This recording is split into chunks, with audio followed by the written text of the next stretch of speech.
Yakin nggak ini? Itu yang ngejawab boleh, itu bisa dipastikan bisa jadi itu dari kalangan ulama yang bermadzhab Syafi'i. Imam Nawawi itu menjelaskan boleh ya, karena memang sunnahnya, sunnah ini ya, bukan wajib. Ini hampir mayoritas ulama Maliki, Syafi'i, Hambali bahwasanya berurutan atau muwasalat itu apa ya, secara teratur ya, hitungannya tidak ada jeda, itu hukumnya sunnah bukan wajib. Jadi artinya kalau misalkan baru 2 putaran misalkan atau 3 atau intinya kurang dari 7 ke air dulu, misalkan pengen buang air besar, ini boleh. Bahkan Imam Nawawi itu mengatakan boleh kalau seandainya ya ada seseorang misalkan dia berhenti dulu ya, baik sebulan mau setahun lebih dari itu dibolehkan. Yang penting hitungannya adalah 7. Ini dibolehkan ya, dibolehkan untuk istirahat sejenak. Bahkan ini juga pernah dilakukan oleh sahabat Nabi Shallallahu Alaihi Wasallam yang bernama Sa'id bin Jubair radhiyallahu taala anhu. Ya, intinya boleh ya, seseorang misalkan karena capek dan yang lainnya dibolehkan. Begitu juga tentang hukum apa namanya, ketika seseorang setelah tawaf langsung sa'i, ini boleh juga ya. Tawaf misalkan karena capek dan yang lainnya, istirahat dulu dilanjutkan besok ya, kemudian sa'i, ini juga dibolehkan karena adalah hukumnya sunnah ya, hukumnya sunnah berkesinambungan, artinya boleh ya kalau seandainya berhenti dulu karena hukumnya bagian daripada sunnah ya. Apa yang harus kita ucapkan ketika sa'i ini apa? Kita baca apa? Betul, zikir. Itu pas awalnya ini awal nih kita mau sa'i, ini apa yang harus kita baca? Allahumma inni a'udzubika minal hubusi atau apa? Hah?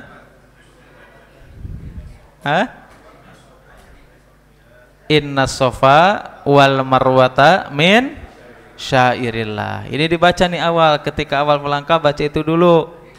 Setelah baca itu kemudian baca apa? Setelah baca inna sofa wal marwata min syairillah kemudian baca apa? Abda'u,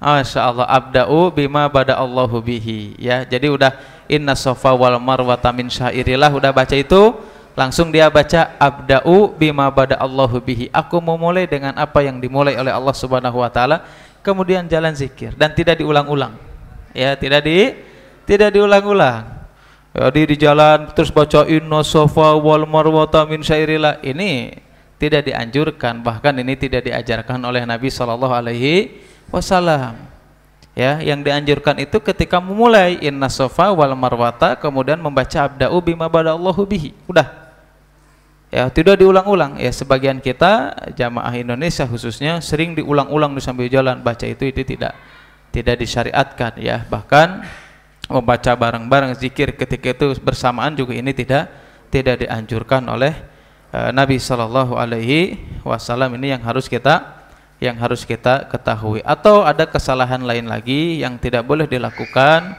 Banyak di antara kaum muslimin ketika selesai sa'i dia sholat 2 rakaat.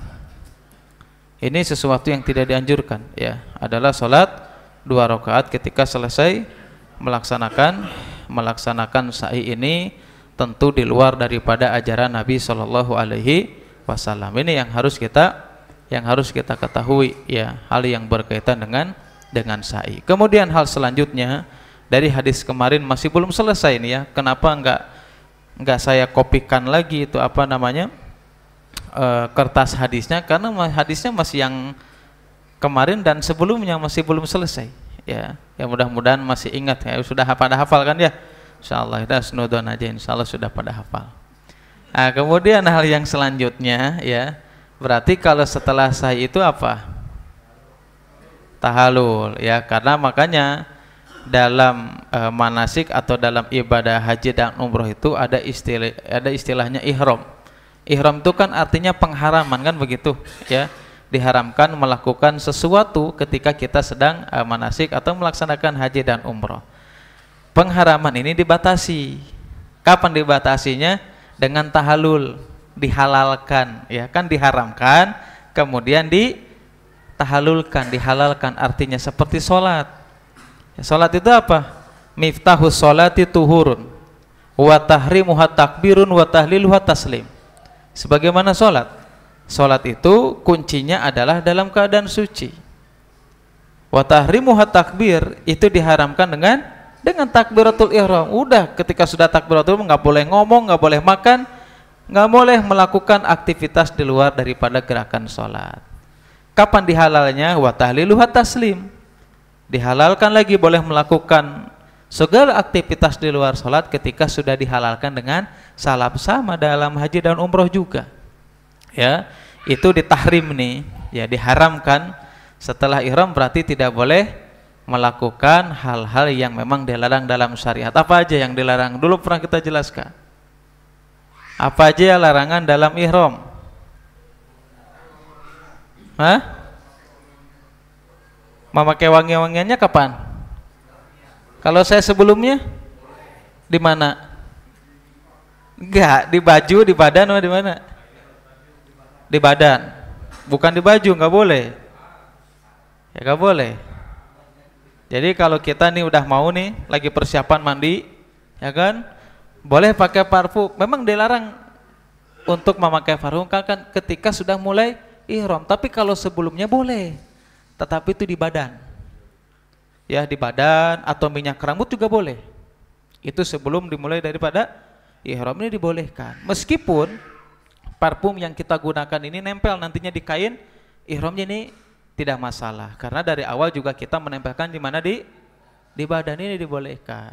Banyak hadisnya, diantaranya hadis Aisyah radhiyallahu taala anha, ya, yang diriwayatkan Bukhari dan Muslim, bahwasanya Nabi SAW ketika itu Aisyah mengatakan bahwasanya aku pernah memakaikan minyak wangi kepada Rasulullah SAW ketika hendak ihram.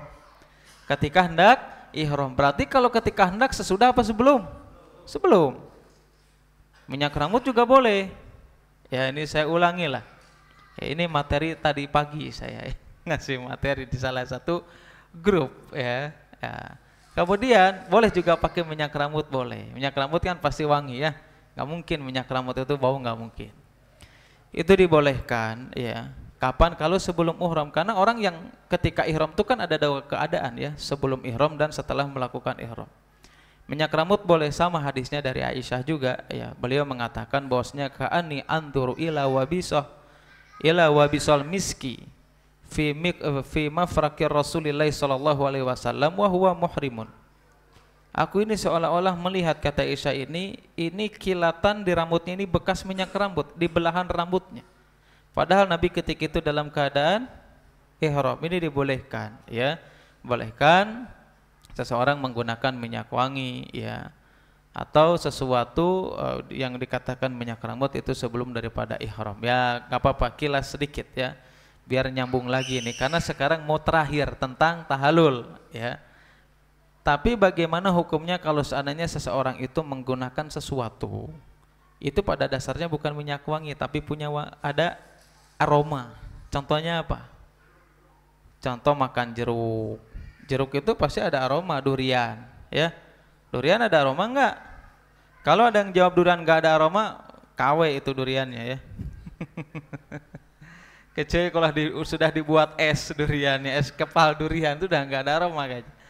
Ya, jadi kalau ada sesuatu yang digunakan oleh seseorang, itu bukan dipakai, tetapi menimbulkan wangi. Makan jeruk misalkan, kan kadang-kadang misalkan, ya maaf, ngecelak gitu ya ke badan atau ke pakaian ada wangi, ini enggak masalah. Kan itu bukan dari bagian daripada parfum. Atau misalkan balsem, ya. Balsem itu memiliki wangi apa enggak? Memiliki, meskipun menyengat. Boleh enggak digunakan? Boleh. Karena dia bukan minyak wangi. Balsem, minyak kayu putih, atau minyak telon. Itu boleh, meskipun memiliki bau yang menyengat, boleh digunakan. Karena dia bukan parfum, tapi para ulama menggarisbawahi kalau seandainya balsemnya, minyak kayu putihnya, terus minyak telonnya mengandung aromaterapi, maka itu tidak boleh digunakan. Kenapa? Karena aromaterapi itu identik dengan wewangian alias parfum. Jelas? Atau odol. Odol kita gunakan jadi wangi apa enggak? Wangi Pak ya, apalagi odolnya ada rasanya, mint atau mentol dan yang lainnya itu boleh digunakan. Itu bukan minyak wangi. Atau misalkan sabun mandi, ya sabun mandi boleh, boleh, meskipun punya bau yang khusus. Tapi kalau ada merek sabun, ya pokoknya mah adalah merek sabun, itu ada tulisannya itu mengandung apa? Parfum itu apa bahasa Inggrisnya? Fragrant apa?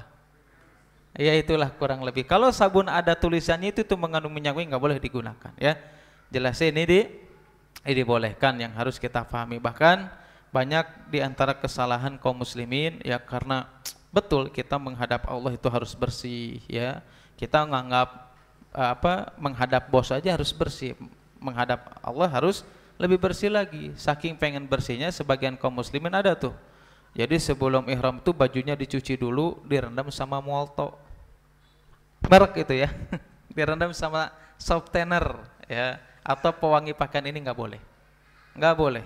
Kalau sudah direndam harus dibersihkan, nggak boleh karena itu termasuk daripada minyak wangi. Wallahu alam bishawab. Ini sudah kita bahas di pertemuan-pertemuan sebelumnya ya. Kemudian karena diakhiri dengan tahallul ya. Tahallul atau identik dengan mencukur rambut ya. Ini dijelaskan oleh para ulama. Salah satu firman Allah Subhanahu wa taala dalam surat Al-Fat ayat 27 tentang syariat mencukur rambut dengan gundul. Allah Subhanahu wa taala berfirman, la tadkhuluna masjidal haram insyaallah aminina muhallikina muktasirin. Kata Allah Subhanahu wa taala mengatakan bahwasanya kalian ini akan masuk ke Masjidil Haram insyaallah aminin. Kalian dalam keadaan aman. Kapan dalam keadaan aman?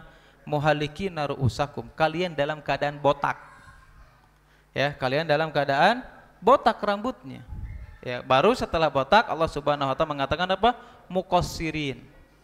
Baru pendek rambutnya. Artinya ayat ini menjelaskan kepada kita, bahkan hampir sepakat para ulama, sepakat ulama ini, enggak ada perbedaan para ulama. Ya meskipun adalah sedikit ya, ada sebagian ulama memang pendapat yang kuat itu ketika tahallul itu adalah menggundul rambut seluruhnya. Meskipun dalam mazhab Hanafi ya itu mencukur itu ukurannya kurang lebih 3/4-nya saja. Dalam mazhab Syafi'i mencukur di sini yaitu adalah cuma 3 helai saja. 3 helai aja itu mencukur di situ ya, di antara pendapat mazhab Syafi'i. Tapi dalam mazhab Maliki dan Hambali bahkan ini dinilai sikap kehati-hatian dari apa yang pernah dilakukan Nabi SAW. Maka di antara pendapat yang kuat adalah ketika kita tahallul kita mencukur rambut ini sampai apa? Sampai gundul alias botak, ini yang paling utama. Dari mana? Ada hadis Nabi SAW. Pertama hadis dari Ibnu Umar radhiyallahu taala anhu yang diriwayatkan Bukhari dan Muslim dan yang lainnya. Di situ bahwasanya Nabi SAW itu qala Rasulullah SAW, Allahumma arham muhallikin. Ya Allah berikanlah rahmat kepada orang yang menggundul. Satu. Kemudian Nabi lagi berdoa lagi, ya Allah Allahumma arham muhallikin. Ya Allah berikanlah rahmat kepada orang yang menggundul. Para sahabat nanya, ya Rasulullah bagaimana orang yang memendekkan? Ketika Nabi mengatakan, ya Allah berikanlah rahmat kepada orang yang menggundul kepalanya atau rambutnya, para sahabat ini langsung ngomong, ya Allah, ya Rasulullah bagaimana dengan orang yang memendekkan rambutnya? 2 kali lagi diulangi oleh Nabi SAW, ya Allah berikanlah rahmat kepada orang yang menggundul kepalanya atau rambutnya. Para sahabat nanya lagi, ya Rasulullah bagaimana dengan orang yang yang memendekkan rambutnya? Maka Rasulullah baru di situ mengatakan, ya Allah berikanlah rahmat kepada orang yang memendekkan. Artinya hadis ini menjelaskan orang yang menggundul rambutnya disebutkan 2 kali, adapun yang memendekkan rambutnya hanya disebutkan satu kali. Ini hadis dari Ibnu Umar. Hadis dari yang lainnya ya, bahwasanya hadis dari Abu Hurairah itu didoakan 3 kali. Allahumma gfir lil muhallikin. Ya Allah berikanlah ampunan kepada orang yang menggundul rambutnya. Disebutkan 3 kali. Setelah 3 kali baru disebutkan, ya Allah berikanlah ampun kepada orang yang memendekkan rambutnya. Maka ini menunjukkan keutamaan. Kenapa yang menggundul ini dalam riwayat Ibnu Umar disebutkan 2 kali, dalam riwayat Abu Hurairah disebutkan 3 kali. Ini menunjukkan pendapat yang kuat, yang paling utama adalah seseorang menggundul rambutnya keseluruhan ketika dia apa? Ketika dia tahallul. Ya, ini ketika tahallul. Ya, kalaupun seandainya ada sebagian ulama, Ustadz misalkan saya berpendapat maksudnya hanya memendekkan saja, tidak menggundul, boleh. Tetapi tidak menggundul di sini, memendekkan di sini harus rata. Bukan hanya sebagian saja. Jelas? Jelas ya? Harus rata. Bukan hanya sebagian. Lah saya mah berpandangan Ustaz sedikit aja. Enggak, tapi para ulama mengatakan kalaupun dia tidak digundul, maka dia harus rata.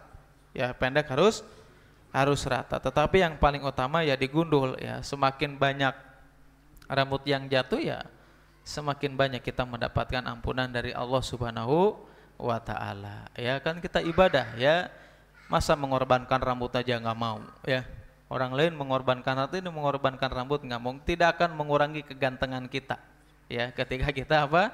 Mau mengorbankan rambut kita demi kita mendapatkan keutamaan yang jauh lebih besar dari Allah Subhanahu wa taala. Ya, ini yang harus kita pahami. Kemudian hal yang harus kita ketahui juga, ada sebagian pemahaman yang keliru ya, sebagian jamaah haji ataupun umroh ketika mereka tahallul itu, mereka punya keyakinan itu nggak boleh rambutnya ditahlul kecuali sama orang yang sudah ditahlul. Ini keliru, nggak? Ya, ya ini pemahaman yang keliru. Artinya kita memotong sendiri aja boleh kok. Ya, artinya kita dicukur juga sama orang yang dia tidak bertahlul, maka ini dibolehkan. Ya, jangan sampai memberatkan diri. Bahkan ada kesalahan lagi atau yang tidak perlu dilakukan. Sebagian kaum muslim itu ketika sa'i ini dipotong dulu sedikit. Ya, potong dulu sedikit baru nanti disempurnakan di salon. Ini sesuatu yang tidak boleh dilakukan. Bahkan kesalahan juga ada di antara kaum perempuan. Setelah selesai sa'i langsung di sofa di marwah dipotong rambutnya, nggak boleh itu. Ya, kenapa? Karena membuka auratnya, nggak boleh. Ya, perempuan di hotel saja. Ya, dan gundul ini kan disyariatkan untuk laki-laki. Karena Nabi SAW mengatakan dalam sebuah hadis Nabi SAW yang diriwayatkan Daud dan yang lainnya, Abu Daud dan yang lainnya, bahwasanya Nabi SAW menjelaskan atau bersabda, laisa 'alan nisa'i halqun, ya tidak diwajibkan atau tidak diperintahkan bagi perempuan itu untuk digundul. Innama 'alan nisa, akan tetapi bagi nisa itu apa? Taksir, itu memendekkan. Memendekkannya apakah seluruhnya? Enggak juga. Ya, memendekkan rambut perempuan ketika tahallul itu kurang lebih seruas. Ini satu ruas kan disebutnya ya.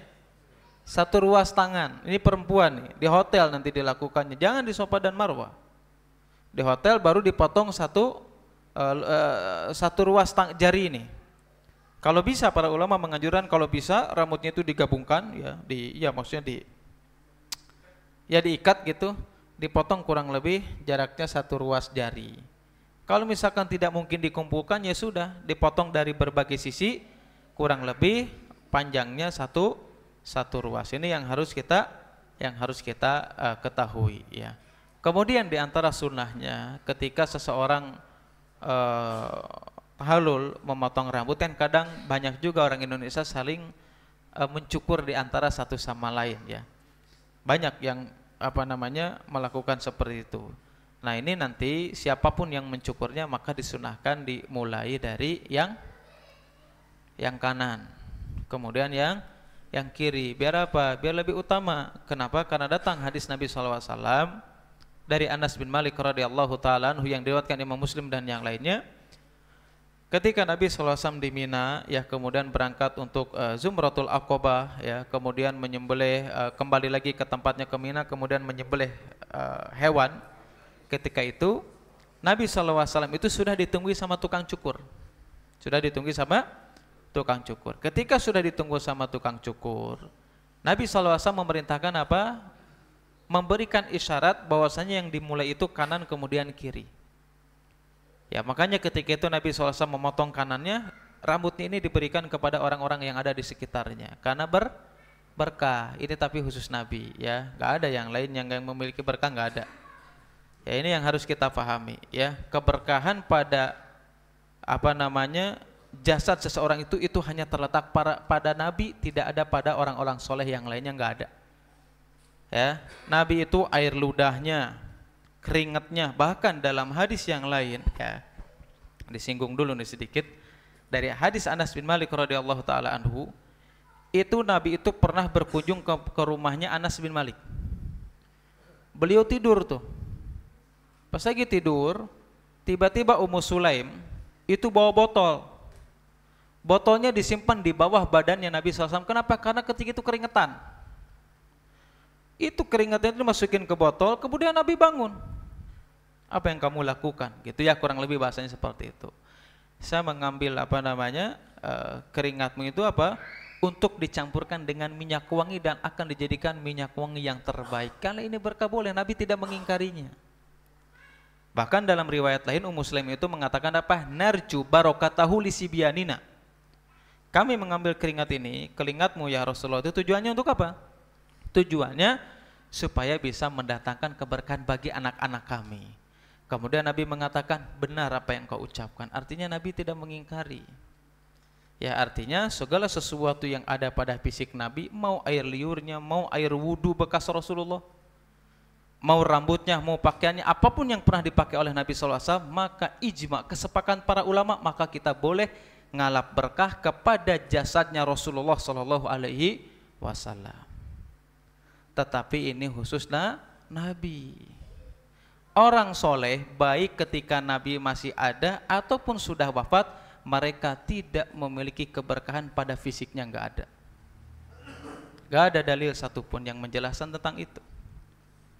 Ibnu Rajab Al-Hambali rahimahullah ta'ala mengatakan, ya, bahwasanya segala sesuatu yang dipakai oleh seseorang, ya maksudnya orang soleh selain daripada Nabi SAW, maka itu tidak memiliki dalil satupun. Nggak ada dalilnya. Ya, kita ngambil berkah misalkan air liur siapa, enggak mendatangkan keberkahan khusus Nabi. Ya, kita tahu ya, manusia yang paling utama setelah Rasulullah siapa? Abu Bakar, setelahnya Umar, kemudian Utsman, kemudian Ali dan sahabat-sahabat yang lainnya, yang mereka semuanya itu termasuk 10 orang yang dijamin masuk surga. Ya kan?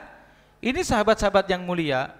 Udah satu aja misalkan Abu Bakar Siddiq, manusia yang paling utama setelah Rasulullah, bahkan Nabi itu menjamin Abu Bakar ini sebagai penghuni surga.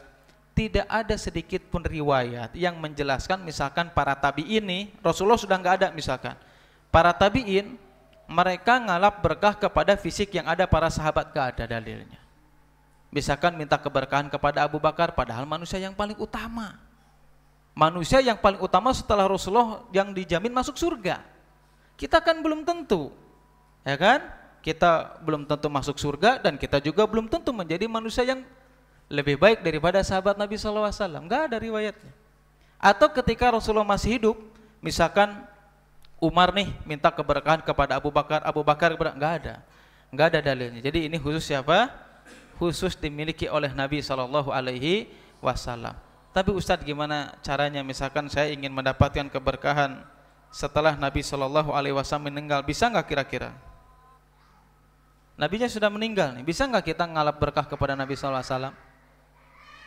Bisa apa enggak? Bisa. Dengan apa? Dengan mengikuti sunnahnya. Kita selama ini sibuk mengambil berkah kepada A, B, C dan yang lainnya, tapi kita meninggalkan sunnah Nabi SAW.